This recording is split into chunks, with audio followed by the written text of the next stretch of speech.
नमस्कार दोस्तों, बहुत बहुत स्वागत है आपका Rana maths classes online channel पर। स्टूडेंट, आज का जो वीडियो है वो उन स्टूडेंट के लिए इम्पोर्टेंट ज्यादा है कि जो कि अभी भी अपनी तैयारी आरपीएससी संस्कृत विभाग के सेकेंड ग्रेड मैथ्स की कर रहे हैं। आज हम डिस्कस करेंगे कि जो अगले 20 दिन है उनकी आप क्या योजना बनाएंगे, क्या आपकी स्ट्रेटजी रहेगी for the next coming 20 days. जैसा कि आपको पता है स्टूडेंट, इसमें लगभग आपके संस्कृत डिपार्टमेंट लगभग आपके 38,000 के आसपास स्टूडेंट ने फॉर्म फिलअप किया था संस्कृत डिपार्टमेंट मैथ्स के लिए। और स्टूडेंट उस माध्यमिक शिक्षा विभाग के लिए स्टूडेंट आपको पता होगा वहां लगभग 1,22,000 स्टूडेंट ने फॉर्म फिलअप किया था। मतलब दोनों में ह्यूज डिफरेंस है, लगभग 3.5 गुना स्टूडेंट उसमें ज्यादा थे। तो स्टूडेंट यहाँ सीधी सी बात है, भले ही हमारे पास सीटें कम है लेकिन यहाँ कंपटीशन भी कम है क्योंकि नंबर ऑफ स्टूडेंट्स पहले ऑलरेडी फॉर्म कम भरा। अब दूसरी बात, ज्यादातर स्टूडेंट रीट की तैयारी कर रहे हैं, ठीक है। तो उसमें काफी सारे फैक्टर्स हैं कि अगर आप अच्छी दम लगा के तैयारी करें तो स्टूडेंट आप निकल भी सकते हैं। तो इसलिए आप इसको सीरियस हो जाए, आने वाले 20 दिनों के लिए आप एक योजना बनाएं और उसके हिसाब से स्टूडेंट आप तैयारी करें, ठीक है। ये मैंने सब आपको बता दिया, सीट्स कितनी और कितने स्टूडेंट ने फॉर्म फिलअप किया है। चलिए स्टूडेंट, अब देखिए जैसे कि आपको पता है स्टूडेंट, इसमें जो है वो आपका खाका बिल्कुल क्लियर है, सिस्टमेटिक दिया हुआ है कि भाई 11th और 12th पार्ट जो है वो स्टूडेंट आपके 180 मार्क्स का आएगा विद 9th और 10th के साथ में। संस्कृत विभाग के अंदर स्टूडेंट ये बिल्कुल क्लियर कट दिया हुआ है कि भाई सेकेंडरी और सीनियर सेकेंडरी मिलाकर के 180 मार्क्स का आएगा स्टूडेंट, और आपके बीएससी पार्ट का जो स्टूडेंट वो आपके 80 मार्क्स का आएगा। यहाँ बिल्कुल क्लियर है। पिछली बार जो आपने एग्जाम दिया था अपने 26 तारीख को स्टूडेंट, माध्यमिक शिक्षा विभाग की जो भर्ती आई थी उसमें क्लियर नहीं था। जो नई जो हमारे पास वापिस जो शुद्धि पत्र करके जो आया था उसमें बिल्कुल क्लियर नहीं था स्टूडेंट कि कितना टॉपिक जो है वो कितने मार्क्स का है, और वही सबसे भारी पड़ा। बीएससी का 50% आ गया, 75 के प्लस क्वेश्चन आ गए स्टूडेंट, और आपका जो मेथोलॉजी स्टूडेंट है वो आपके 40 मार्क्स की। तो स्टूडेंट ये बिल्कुल क्लियर कट मामला है। तो इसलिए आपको बिल्कुल क्लियर हो जाना है कि ऐसा नहीं है कि आप अभी भी वही अप्रोच लगा रहे हैं जो आपने माध्यमिक शिक्षा विभाग में लगाई थी कि भाई आधे प्रश्न बीएससी पार्ट के आते हैं। स्टूडेंट ऐसा नहीं है, यहाँ बिल्कुल साफ सुथरा लिखा हुआ है कि 80 मार्क्स यानी कि आपके 40 प्रश्न ही स्टूडेंट आपके बीएससी पार्ट के आने वाले हैं, ठीक है। ये बिल्कुल क्लियर कट आपके सामने हो जाना चाहिए। जिनको अभी तक नहीं पता स्टूडेंट वो इस वीडियो के माध्यम से पता लग जाएगा। दूसरी बात कि आप ऐसा बिल्कुल नहीं समझे कि सर बहुत ही हाई लेवल क्वेश्चन आते हैं 11th 12th में, तो वो आईआईटी जेई लेवल के आ रहे हैं और बीएससी में स्टूडेंट अब क्या करें। देखिए स्टूडेंट, ऐसा बिल्कुल नहीं होता है कि जो पिछला पेपर जो अगर वो कठिन आ रहा है तो अगला पेपर जो है संस्कृत विभाग का वो भी कठिन आएगा। हो सकता है स्टूडेंट वो सरल आ जाए, है ना। कठिन तो हालांकि वो भी नहीं था, पर थोड़ा सा ट्रिकी जरूर था, थोड़ा सा लेंदी जरूर था, और बीच बीच में कुछ ऐसे क्वेश्चन बिखरे हुए थे कि अगर आप उनको पकड़ पाते तो आप आराम से 60 प्लस आप चले जाते। लेकिन प्रॉब्लम क्या आई कि थोड़ा सा लेंदी और थोड़ा कठिन होने की वजह से स्टूडेंट उन सिंपल क्वेश्चंस को पकड़ नहीं पाए, वो उनके दिमाग से बिल्कुल निकल गया। इस वजह से स्टूडेंट वो 120 मार्क्स का जो क्राइटेरिया है वो अधिकतर स्टूडेंट पूरा नहीं कर पा रहे, क्योंकि पूरा गेम ही मैंने आपको कहा था आपके माइंड का है, आपके कॉन्फिडेंस का है, आपका आईक्यू। मैंने पहले भी बोला स्टूडेंट, मेरे वीडियो का अगर आप देखेंगे स्टूडेंट, आईक्यू मेरे लिए कभी भी 50% से ज्यादा नहीं होता है। प्रेजेंस ऑफ माइंड आप कैसा लगाते हैं ड्यूरिंग 150 मिनट, वो सबसे इंपॉर्टेंस रहता है, ठीक है। तो इसलिए अब यहां भी वही काम है आपका कि अगर आपको प्रश्न नहीं आते हैं तो आपको कॉन्फिडेंस लूज नहीं करना है। उस दिन भी मैंने बताया था, जस्ट मैंने एक दिन पहले 25 साल का जो वीडियो डाला था कि आपको हो सकता है 5 प्रश्न आपको एक साथ नहीं मिले, 6 नहीं मिले, 10 नहीं मिले, लेकिन 11वां मिलेगा, 12वां मिलेगा, लेकिन आपको वहां तक कॉन्फिडेंस बना के रखना है। बस वही काम यहां करना है, ठीक है स्टूडेंट। अब देखिए कि बीएससी पार्ट के 40 क्वेश्चन आएंगे स्टूडेंट, अभी भी आपको स्ट्रेटजी जो है आपकी वही रखनी है जो आपने पहले रखी थी। इस पेपर को आप बेस बना करके आप जो है जो डायरेक्ट जो आपकी जो रिजल्ट्स हैं, जो स्टैंडर्ड रिजल्ट्स हैं स्टूडेंट, उनको आप याद करना नहीं भूलें कि भाई ये तो पिछली बार नहीं आया तो इस बार भी नहीं आएंगे। ये स्टूडेंट सब बेसिक चीजें हैं, है ना। इसलिए आपको बहुत अच्छे से उन स्टैंडर्ड रिजल्ट्स को बहुत अच्छे से याद तो करना ही करना है। भले ही पिछली बार नहीं आए या कम संख्या में आए, इस बार हो सकता है कि वो ज्यादा संख्या में आए, कि वो एक एक्सेप्शनल पेपर था जिसमें 10 से 12 क्वेश्चन रिलेटेड से भी लग रहे हैं, ठीक है। तो स्टूडेंट क्या ध्यान रखना है आपको कि स्टूडेंट रिजल्ट्स आपको अभी भी एज इट इज याद रखने हैं, जो पहले भले ही नहीं आए तो ऐसा नहीं हमेशा नहीं आएंगे। पिछले पेपरों में वो लगातार आते रहे हैं, क्वेश्चन हो सकता है ये पेपर उससे बिल्कुल डिफर आ जाए।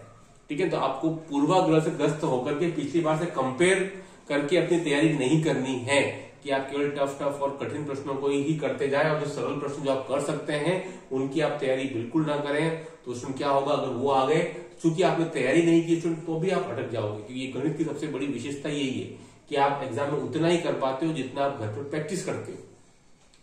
सरल और कठिन कुछ नहीं होता गणित में, उसको आप खुद सरल और खुद कठिन बनाते हो आपकी प्रैक्टिस और रिवीजन के बेस पर। ये सबसे बड़ी खास बात है मैथ्स की।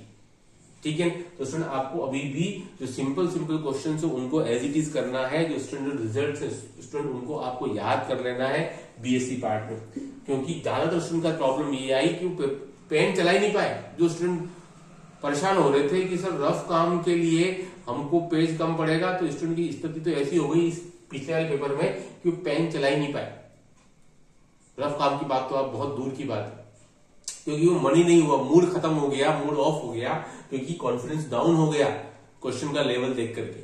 और जिन स्टूडेंट ने पेन चलाना चालू रखा 2.5 घंटे तक, वो उस 40% के नजदीक पहुंच गए। 2.5 घंटे तक आपका पेन अगर चलता है स्टूडेंट, तो आप कैसा ही पेपर आएगा, आप उस मिनिमम पासिंग मार्क्स के करीब जरूर पहुंच जाओगे। लेकिन अगर आपने पेन चलाना बंद कर दिया और आप तो अपने भाग्य से बैठ गए कि यार अब तो नहीं हो सकता है 2 घंटे में ही करके, यार बहुत कठिन पेपर है, ठीक है, तो फिर दिक्कतें शुरू हो जाती है ना। तो आपको क्या करना है, अपना पेन पूरे 2.5 घंटे तक चलाते रहना है। कोशिश कीजिएगा, क्वेश्चन को पढ़िए, रीड करिए, 1 बार 2 बार मिलता है क्वेश्चन, मिल जाएगा। ठीक है, तो स्टूडेंट रिजल्ट आपको अभी भी याद करने हैं। पेपर कठिन आ सकता है, सरल आ सकता है, वो सब छोड़ दीजिए। आपकी तैयारी वैसे रखिए जैसे आप पहले 1 महीने पहले आप आपकी तैयारी कर रहे थे। 11th 12th को अभी भी ज्यादा वेटेज देना है। ऐसा नहीं कि वेटेज आप खत्म ही कर दो, 30-32 प्रश्न नहीं आए उसका तो क्या करना है, बीएससी आप रट रहे, वो सही तरीका नहीं रहेगा। अभी भी स्टूडेंट आपके 11th 12th के लगभग स्टूडेंट आपके करीब 80 के आसपास प्रश्न आते ही है। और 9th 10th के 10 प्रश्न जो अभी भी 9th 10th के 8 या 10 ही थे वही आते हैं। 11th 12th स्टूडेंट अभी भी आपको ज्यादा जोर देना है और उसके आपके लगभग 80 प्रश्न उसके आने चाहिए, है ना। तो आप इस चीज को वैसे ध्यान रखें कि अभी भी आप फोकस 11th 12th ज्यादा करें as compare to BSc part. ठीक है, पेपर चेंज होता रहता है हमेशा, और यहाँ पर सब कुछ चीजें आपकी क्लियर कट दी हुई है, पूरा फॉर्मेट कि ऐसे टाइप का इतना आएगा, इसलिए इसको आपको अच्छे से फॉलो करना है स्टूडेंट। ठीक है, इसको आप भूलिएगा नहीं, क्योंकि अभी मैं देख रहा हूँ बात होती है ज्यादा स्टूडेंट बीएससी पार्ट के पीछे पड़े हुए कि नहीं सर उसमें तो 75 नंबर के क्वेश्चन 75 क्वेश्चन आए थे, इस बार कुछ हो गया। तो मैंने कहा इस बार नहीं हो पाएगा, 40 का 41 आ सकता है, 39 आ सकता है, लेकिन इतना ज्यादा वेरिएशन नहीं हो सकता है। तो आप 11th 12th को ज्यादा फोकस करें, बीएससी के जो स्टैंडर्ड रिजल्ट्स हैं उनको बहुत अच्छे से चीजों को याद कर लें। ठीक है, जैसे कि हमने अपने बुकलेट के अंदर जो आपको दिया भी हुआ है और ये न्यू ऑफर के साथ में उपलब्ध दी है स्टूडेंट, और आप इस व्हाट्सएप नंबर पर कॉन्टेक्ट कर सकते हैं, ओनली व्हाट्सएप नंबर पर। ठीक है, ये वाले है ना। तो स्टूडेंट आप 11th 12th पार्ट पर ज्यादा ध्यान दें, एसआर सैनी को करते रहें। पहले भी मैंने आपको कहा है कि आपको स्टूडेंट एसआर सैनी, जिन स्टूडेंट्स ने इस बार के पेपर में 26 वाले में एसआर सैनी को जिसने बेस बनाया है और जिसने डायरेक्ट इस बुक से तैयारी की है स्टूडेंट, उसके क्वेश्चन मिल गए, है ना। मैंने शुरू से बोला है, मैं खुद ही इसी बुक से बच्चों को पढ़ाता हूं और मैंने कहा था कि आपको इस बुक के कम से कम 100 से 150 क्वेश्चन एक यूनिट के एक चैप्टर के आपको निकाल लेने हैं, है ना, कोचिंग के अलावा। तो जिन स्टूडेंट ने इस बुक को डायरेक्ट अप्रोच किया है, भले बुक किसी भी साल की, उनको क्वेश्चन मिल गए, क्योंकि मैक्सिमम क्वेश्चन 11th 12th के इसी बुक से थे। और बीएससी के डायरेक्ट आए थे स्टूडेंट आपके बीएससी नवकार से बहुत से प्रश्न। तो यही 2 बुक स्टूडेंट मैंने आपको पहले भी सजेस्ट कर रखी है, बीएससी पार्ट के लिए नवकार प्रकाशन और आपको 11th 12th के लिए एसआर सैनी।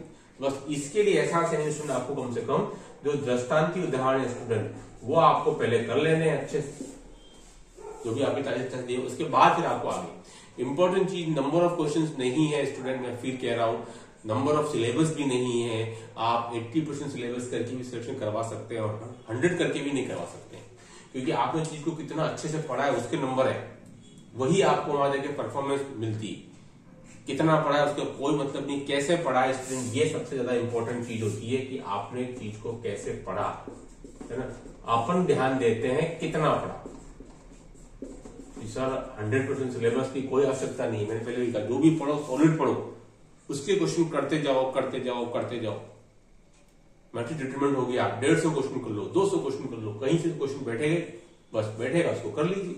आप 50, 60, 70 क्वेश्चन करके और हर टॉपिक पूरा कर लेते हैं, 100% सिलेबस हो जाएगा 2, 3, 3 बार, तब भी दिक्कत आती है स्टूडेंट। जो करो सॉलिड करो, कुछ चाहे तो आप छोड़ भी सकते हो, कोई दिक्कत वाली बात नहीं है स्टूडेंट। तो आप सीट्स को देख करके न घबराएं, मैं फिर कह रहा हूं, ऐसा भी देखा गया है पिछली बार 2018 में भी कि जिनका माध्यमिक शिक्षा विभाग वाले में सिलेक्शन नहीं हुआ था 699 सीट में, उनका जो है 130 सीट्स में संस्कृत डिपार्टमेंट में हुआ है। ऐसे भी एक्सेप्शनल केस हैं, लेकिन तभी हुआ है कि वो लगातार तैयारी को फ्लो देते रहे हैं। और सीट आपको एक चाहिए, या तो 70 है तो एक सीट चाहिए, तो आपको सिलेक्शन जरूर हो जाएगा।